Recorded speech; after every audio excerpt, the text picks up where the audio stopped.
దాడికి కారణం ఈ ఉదయం పాడి కౌశిక్ చేసిన విమర్శలు. కేంద్ర మంత్రి బండి సంజయ్పై తీవ్ర విమర్శలు చేశారు పాడి కౌశిక్ రెడ్డి. కేటీఆర్పై నోటికొచ్చినట్టు మాట్లాడితే ఊరుకునేది లేదని హెచ్చరిస్తూ మీకు దమ్ముంటే రండి, ఏ అంశంపైనైనా చర్చకు తాము రెడీ అన్నారు. అటు బండి సంజయ్పై వ్యక్తిగత విమర్శలు కూడా చేశారు కౌశిక్ రెడ్డి. ఆ వ్యక్తిగత విమర్శలే ఈ దాడికి కారణమయ్యాయి. మరి మీరు అవినీతి చేసి సంపాదించిన డబ్బా, లేకపోతే మీకు రేవంత్ రెడ్డి పంపించిన డబ్బా, ఇది ప్రజలకి మీరు జవాబు చెప్పాల్సిన అవసరం ఉన్నది. మరి మీరు చేసింది అవినీతి పెట్టుకొని మరి ఇలా పుస్తలు అమ్ముకొని పోటీ చేసిన 2014లో అని చెప్పిన బండి సంజయ్ గారు మొన్న కరీంనగర్ కార్పొరేషన్ ఎలక్షన్లో అయితే 50 కోట్ల రూపాయలు ఇలా ఎట్లా ఖర్చు పెట్టిరని మేము అడుగుతా ఉన్నాం.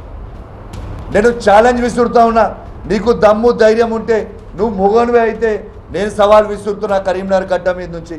రాయి గీతా భవన్ చౌరస్తాలో చెప్పు, నువ్వు టేక్ టైం మా కేటీఆర్ గారిని నేను తీసుకొని వస్తా. ఇలా ఏ సబ్జెక్ట్ మీద మాట్లాడదామో చెప్పు. ఇలా ఉట్టిగా మమ్మమ్మ తెత్తే పెప్పెప్పే కాదు. బండి సంజయ్ గారు, నీకు దమ్ముంటే సబ్జెక్టు మీద చర్చ పెడదాం దా.